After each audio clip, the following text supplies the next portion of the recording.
Buenos días. Esta es la presentación de la actividad 2.12, sistemas de representación del grupo 1, nuestra tutora Sara Parra y quien les habla, Norma Mení. El contenido de nuestra presentación está dividido en tres partes. La primera son los sistemas de representación de nuestro tema. En la segunda parte vamos a partir de una tarea relacionar estos sistemas de representación y finalmente las referencias de los sistemas de representación. Aquí encontramos los sistemas de representación que encontramos para nuestro tema de la unidad didáctica, que es la simetría axial. Entonces encontramos que lo podemos representar en el sistema numérico, ejecutable, gráfico, manipulativo, geométrico, tabular, verbal y simbólico. Es de aclarar que yo puedo trabajar desde cualquier sistema de representación la simetría axial sin necesidad de que haya un orden específico. En este mapa conceptual, entonces encontramos el resumen de todos los sistemas de representación de nuestro tema. Encontramos en el centro un óvalo donde aparece pues el tema de la unidad didáctica, unos rectángulos donde están los sistemas de representación que encontramos y unos rectángulos redondeados que nos relacionan cada división del sistema de representación que escogimos. Están las líneas continuas, que es donde se describe detalladamente cada sistema de representación, y las líneas discontinuas, donde se explica la traducción de un sistema de representación a otro. Entonces vamos a empezar, lo tenemos dividido. Entonces empezamos con el sistema de representación simbólico y numérico. Entonces empezamos con el simbólico. Allí encontramos la estructura matemática, las ecuaciones y la notación. En la estructura matemática pues encontramos la definición en la que se basa la simetría axial, las características específicas que debe tener. En las ecuaciones podemos ver cómo podemos encontrar las imágenes. Entonces, como encontramos aquí prima y prima, y está relacionado, ustedes pueden ver, con una línea continua al numérico, porque todo lo que hay acá yo lo puedo poner a través del sistema de representación numérico. Entonces, por ejemplo, yo tengo las matrices simbólicamente, donde puedo ver que dependiendo del eje de simetría el que me pidan hacer la simetría axial, entonces hay una matriz asociada que multiplico por la matriz columna que me representa el punto que yo quiero reflejar. Entonces hay una matriz asociada para el eje X, para el eje Y, y cuando estoy hablando de una recta Y igual a X. Podemos notar que entonces el sistema de representación simbólico y numérico, la relación es bastante, por eso hay una línea continua, y que lo que yo haga en las ecuaciones lo puedo sustituir y hallar los valores de la imagen. Entonces por eso ahí está esta línea discontinua relacionando la traducción de los dos sistemas. Cuando yo encuentro los puntos de manera numérica, entonces los puedo representar en el sistema gráfico. Entonces lo tenemos dividido en el plano euclidiano, en el plano cartesiano. Esto lo podemos verificar, lo que yo grafique aquí también lo puedo verificar en el sistema de representación ejecutable. Entonces tenemos GeoGebra y Cabris.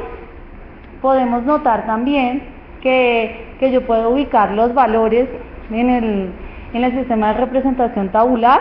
Entonces, donde aquí yo tengo mi variable independiente, mi variable dependiente, y esto a su vez lo puedo pues graficar en el sistema de representación gráfica.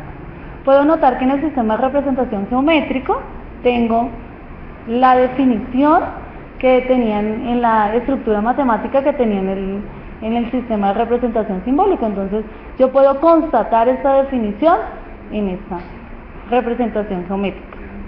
En la representación verbal, que tenemos imagen y reflejo, que son los conceptos cotidianos, yo los puedo evidenciar a través del sistema de representación manipulativo, sea por el libro de espejos o por el geoplano. Bueno, entonces vamos a mirar la relación, pero a partir de una tarea. Aquí tenemos nuestra tarea, están los sistemas de representación de nuestro tema, la simetría axial, y podemos notar que yo puedo empezar por donde el sistema de representación que se requiere en el momento en que quiera hacer mi tarea, sin necesidad de depender de un sistema de representación del otro. Entonces la tarea dice: aplicar una simetría axial respecto al eje X al triángulo rectángulo ABC de coordenadas A, menos 5,4, B, menos 2,4 y C, menos 2,1. Cabe notar que nosotros lo vamos a hacer en los sistemas de representación que encontramos, pero que la tarea está dada para el sistema de representación gráfico. Bueno, en el sistema de representación verbal, entonces como vimos que en el mapa conceptual pues tenemos la figura inicial y para la figura final tenemos los conceptos básicos de imagen y reflejo, los conceptos cotidianos, donde a pesar de que es en un sistema verbal, se debe tener claro que se conserva la forma y el tamaño y que lo que cambia es la orientación. O sea, en todos los sistemas de representación se debe tener claro que el concepto de simetría axial no puede variar.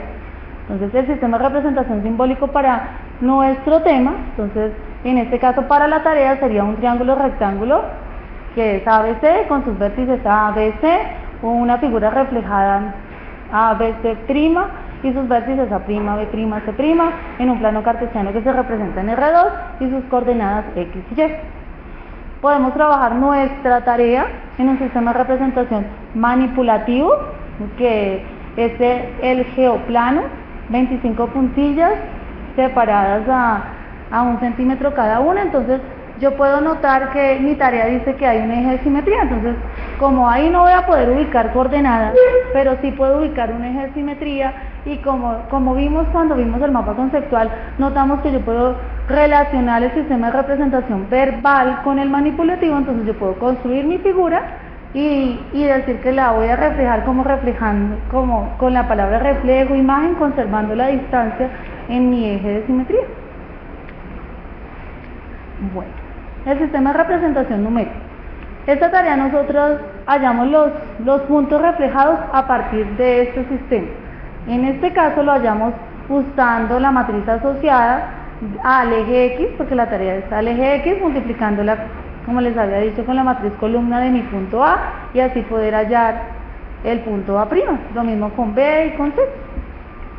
Después de que tengo los puntos, pues entonces los ubicamos en una tabla. La representación tabular, entonces esta es mi variable independiente, mi variable dependiente, las coordenadas de A', B, B', C y C'. Los puedo ubicar en el sistema de representación gráfico, en un plano cartesiano, sus coordenadas X y Y, donde hay un orden, quién es X, quién es Y, entonces primero X, luego Y. Puedo notar que se debe conservar la definición de simetría axial, la distancia del eje de simetría a cada uno de los vértices del triángulo. Bueno, y mi sistema de representación ejecutable. Entonces en este caso es GeoGebra. Se puede hacer de dos formas. La primera es pues construyendo la figura en el plano cartesiano y dándole la opción de simetría axial. Pero en este caso la hicimos construyendo a partir del concepto de simetría axial. Entonces yo construyo mi figura inicial, las rectas perpendiculares al eje de simetría que pasen por los vértices y cuando ya tenga las rectas construyo las circunferencias para garantizar la distancia, porque el radio es la distancia que hay del eje de simetría a cada uno de los vértices, entonces eso me va a garantizar que la figura reflejada va a tener la misma distancia del eje al vértice reflejado. Y estas son nuestras referencias.